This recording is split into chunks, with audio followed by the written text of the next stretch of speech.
Everybody, what's going on? Eric here. Hope you guys are doing good. I'm doing just great. We're back again with working on George's G&L. Now, this is a USA-made guitar, and come to find out that the USA wiring setup for G&L is basically what I found when I opened this thing up. I was thinking maybe somebody was in there and replaced all the wiring, controls or whatever, with better stuff. So I went online, hunted down basically the same pickguard for the same guitar, and they did use cloth wrap wiring for insulation on the wires on these things. So it's got the pullback, the pullback wire. I love that stuff. It works out really great, makes a nice clean look, and it's a lot thicker than the standard shit that they put in these guitars. So what I'm going to do here, though, is I'm going to kind of straighten this up a little bit. There is a lot of, the wires are kind of like interlaced with each other, which I don't like. And they're also really, come on, you have something that's a couple of inches away and you got to have 3-4 inches of wire on it. I don't like that. Now the pickup wires, I'm going to leave those alone. I'm not going to shorten those up at all, because if you ever change out the pickups on this thing, and may want to use the pickups for something else, at least you have enough wire to make sure you can make your connections on it. Never cut back too much of the wire that come with the pickups, because you may be sorry later when you try to install those pickups on something else. So I've got the caps off to the side. I have to check the values on these two. These are two different caps. I can tell just by the size of them. This one's smaller than this one. Also, another thing that I kind of found out with this thing too is that he bought this new. All right, so this was not a used guitar, but the volume and tone controls kind of say it different. I mean, can you read what it says on those? Other than the volume and partially tone on this one, they're worn out, which I don't know why that happened. And they're gold. Okay, why would they be gold? There's nothing else gold on this guitar besides possibly the color of the headstock being, a very, very, very light tan, but it's not gold. So the question I have for George is that I have a brand new replacement set of gold here, if he wants the gold, and I have a brand new set of black writing, so if he wants the black writing instead. It's up to him. So George, if you end up watching this video, let me know either in the comments or private chat or whatever if you want me to change those out so it looks new. It doesn't look like it's a used guitar. Now, another thing I did with this is I peeled off the tape, or not the tape, but the you can call it tape, I guess, the protective coating that goes over the pickguard.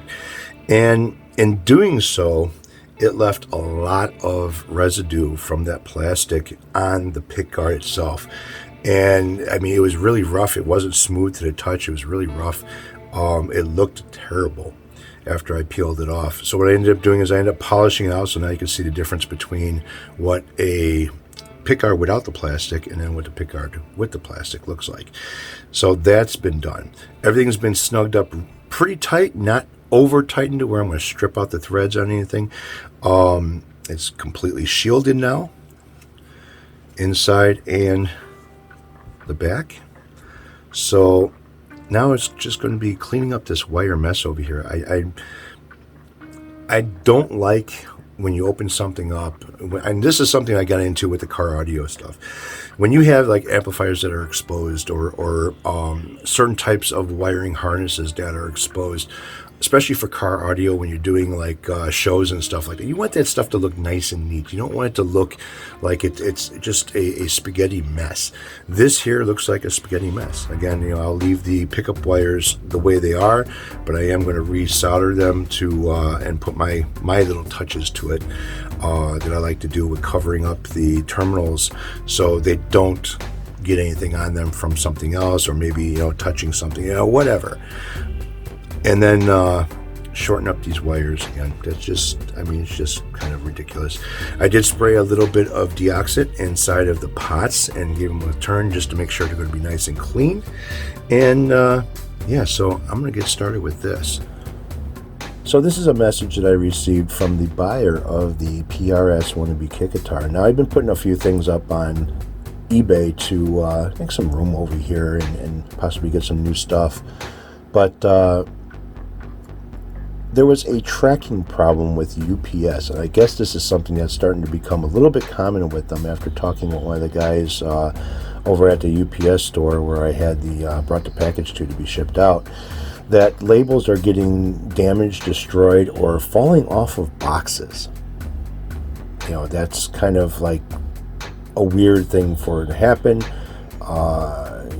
Usually they peel the label off and put it on the box right in front of you, but I guess they're not patting it down or pushing down hard enough for the glue to adhere to the packaging or something. But I came across where I was looking at the tracking numbers, which I do follow when I ship something out. I follow the tracking numbers myself just to make sure things are going to go where they're supposed to go and be delivered when it says it's supposed to be delivered. This package here came across as waiting for address information. I was like, uh-oh. So I got a hold of my UPS store and it verified the address for the customer again. And finally the package got to where it was supposed to be, a day late, but it got there. So I sent a message to the buyer and asked him, you know, did you receive your package? Was everything okay? Was it making sure, just giving a follow-up of what's going on because of what I found out. And he comes back and he sends me this message through eBay. And yeah, this is why I like to do what I do, and I love doing it. All right, to do the soldering on George's guitar, I'm going to use my little welder over here. This I picked up from Harbor Freight about a month and a half ago. This thing works really, really nice and can handle some heavy jobs. I had to do some welding on a few pieces of metal, and the weld beads really nicely when you're doing straight lines. I mean, it's just totally awesome. This thing is fucking great. It beats the hell out of the MIG welder that I have, or had. I got rid of that took the argon tanks. And yeah, so I picked up a nice welding helmet too. So let's get soldering to George's guitar. Alright, so I got a little bit of a jump start on things. Started disconnecting wires, got my soldering gun all heated up and everything. And what I'm doing here is I want to shorten up these wires. I already shortened two of them up. They're just way too long as far as, something that is an inch apart and you got 3 or 4 inches of wire to it. It just makes it look like a spaghetti mess. I don't like that. I like everything to look nice and neat. So what I ended up doing is I got rid of the 2 green caps that are on here. I got a couple of orange or red caps. To me, some people call them orange, some people call them red. They're a little bit better quality than those green ones. This one here is a .042 and this one here is a .033. And I'm going to put that on right now. What I like to do is, you see the yellow on the terminals, is I'll take the cloth wire that I have and I like to cover those up just in case, they don't ground, so they don't ground themselves out, because you got one over here that's like right there on top of and you got to make sure that that's not going to interfere or cause a problem with basically what you're doing here. So I'm going to put that there. Put that one there. I got heat shrinking tubing on there already. Use my sucky toy to remove the solder from the terminals. This thing comes in really, really handy. You got better ones, but I like that one. And I'm going to hit these guys with a little bit of solder, not a lot. Just enough to cover the hole.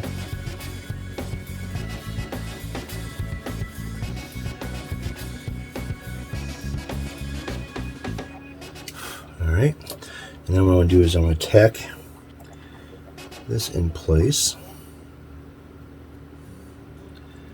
inside those holes as well. I'm going to need those pliers. Alright. I'm going to need something to hold this so I can solder to it.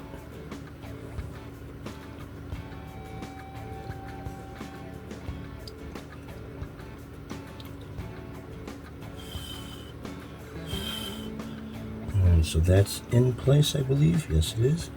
Let's get this other side done. And this will help protect the wires from grounding themselves out up against the pot or anything else that's inside of here.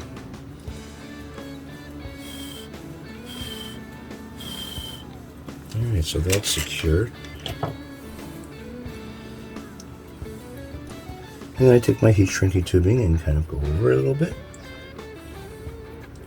Push it over the terminals, push it in. Get my lighter. I don't know. Yeah, I do have it here. Cool. Looking for this. Heat these guys up. Make it look like a nice, clean job. I already got this one done. So now I'm going to fool around with these grounds. Shorten these puppies up because this is just crazy, man. You're an inch away from the goddamn thing, and you've got all this wire that you're putting on here. It's just a huge ass waste. Now I don't have to cut both or remove both sides. I just need to remove the one. And I'm gonna go underneath here. And see, they could have tacked it right to the terminal coming off of the pot and just right there and made a nice clean spot there. But no, they didn't do it that way. So I'm going to use their original spot, but my way of doing it.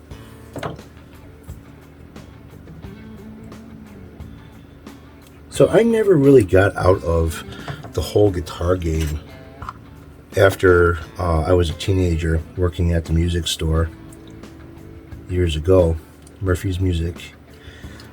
I ended up, when I was married, my first marriage, long time ago in a land so far away. Well, not that far away, Tennessee. I ended up, my ex-wife's brother, he played the drums in a school band.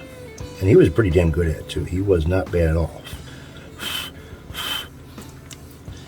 And when I was living out there, my ex-father-in-law bought what's called a Blue Goose Mini Mart, which was a small store.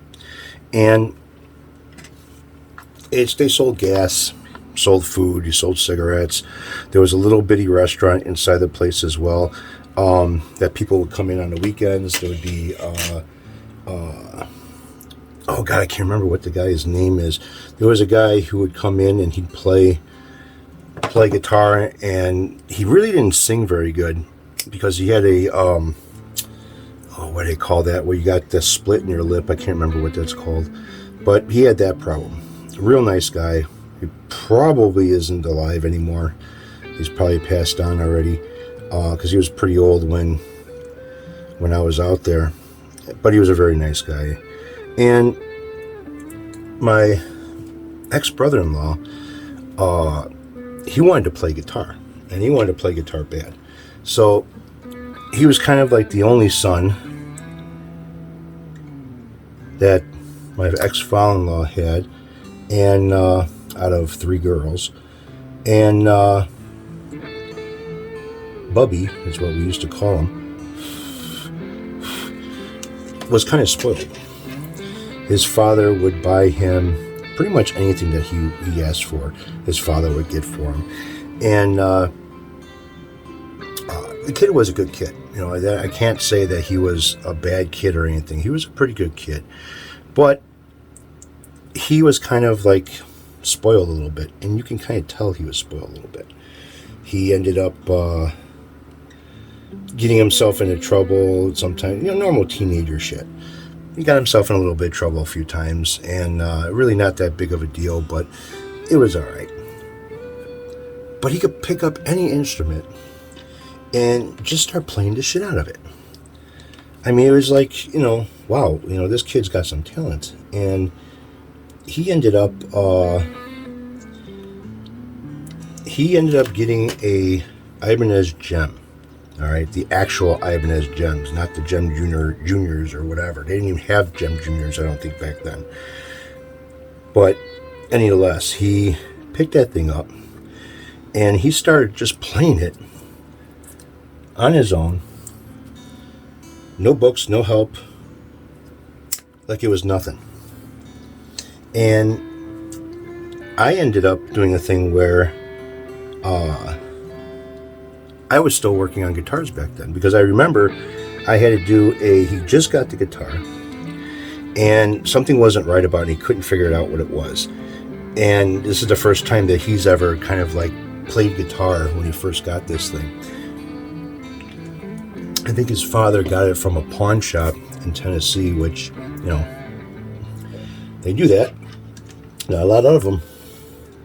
So George Bubby ended up getting the Ibanez. Didn't feel right to him. Didn't have any issues as far as being broke. It just needed a setup. I mean, it wasn't like bad or anything, but it just needed a little bit of TLC and a setup on it. All right, so that's actually all I needed to do, was just trim down a few wires. Not really, I'm not cutting up the wiring that is for the pickups. That shit's still okay, and I'm not going to do anything with it. Although I don't like... Now the soldering is okay. Alright, it's not too bad. It's holding, it's not... but it's just, I don't like the... I don't know, I'm just going to hit it with a little bit more solder. And I'm not too crazy about the way it looks. Just to freshen it up a little bit. There. That's better. Last one's alright. Alright, I can actually put this thing and close it up now. Clean my soldering gun. So you want to have a nice silver tip. You want that tip to be silver. You want that tip to be clean. Crusty tip means no heat and problems. So everything else looks like it's connected. There's no issues. Yeah, I can turn around and put this thing back together. That's done. I do want to bend this tab a little bit, and this one. All right, let's see what kind of room we got here.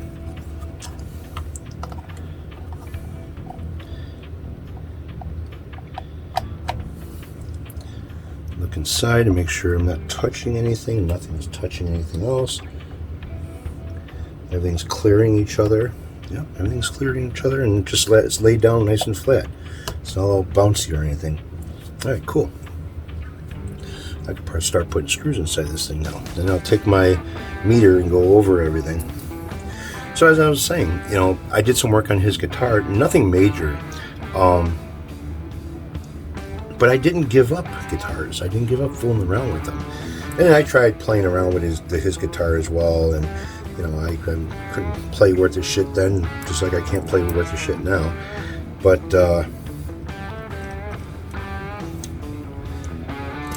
yeah, it's like he could pick up anything that he wanted to try out. And he'd get it. He'd get it, play it, and fucking, it's like awesome.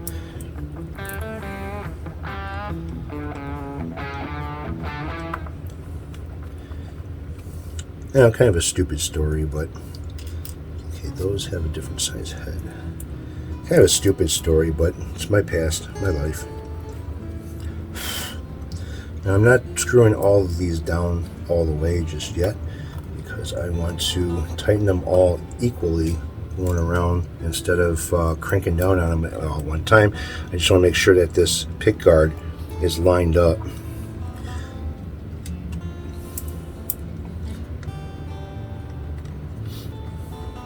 And this gives me a chance to kind of make sure that there's nothing here that is in the way of anything else. You know, no wires sticking out or whatever.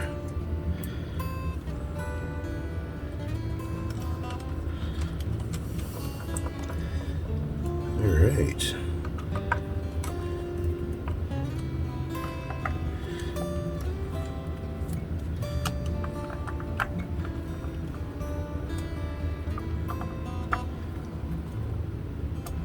Now, I'm not cranking these things down real tight. I don't want to break or crack the pickguard, and I don't want to make an indentation in the wood of the body of the guitar either. All right, she's in. Now, here comes the kicker. I got my meter set to continuity. Now,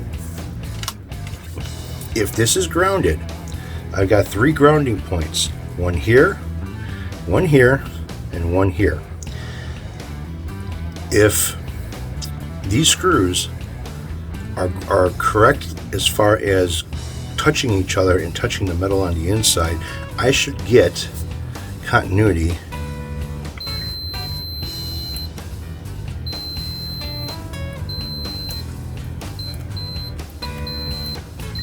Yep. And I am. So that should be perfectly shielded now with no problems. 5-way switch. Again, I'm going to wait for George to kind of give me the okay of what he wants to do with these knob caps, because they're kind of, I don't know, it just looks like they're being used or something.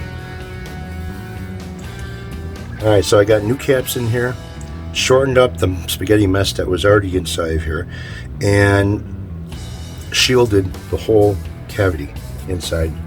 That's done. I can actually start putting some strings on this thing now and checking out the neck, the nut. I'm going to have to kind of do some work with the nut a little bit. I think it is a bone nut that's on here. I really think it's a bone nut, but I have to check that to make sure. If not, I will put a bone nut on here. Make George happy. So I'm going to clean up this mess here and put a bunch of this shit away. I'll give him back his caps. I don't want those green nasty things.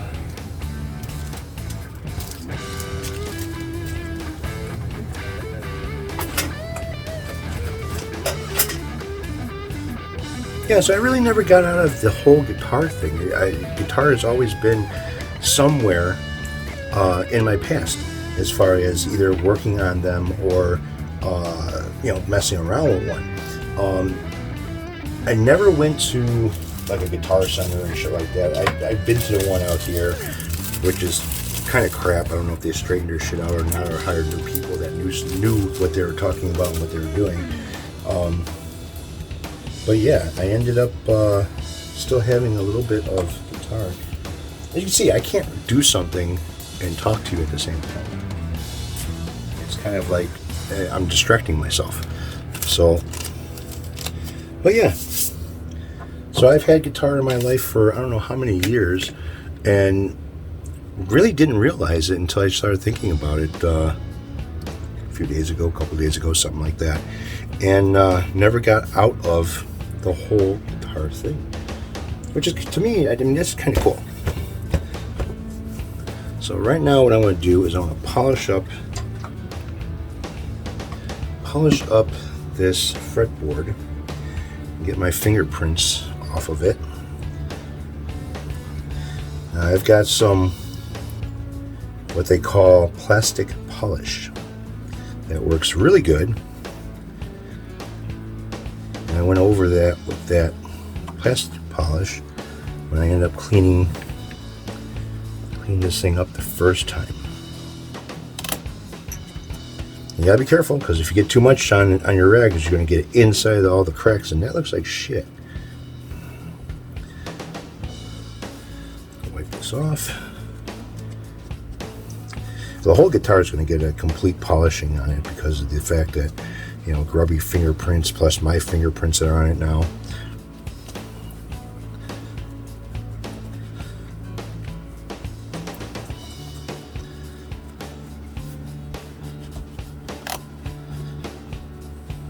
Yeah, I didn't realize, an Ibanez gem is what he ended up getting until I started thinking about it. It was white. Had the Tree of Life on the neck. Like I said, I think he got it used. But that was probably back in 95 when that happened. So I think I came back to Illinois in 97 or 96.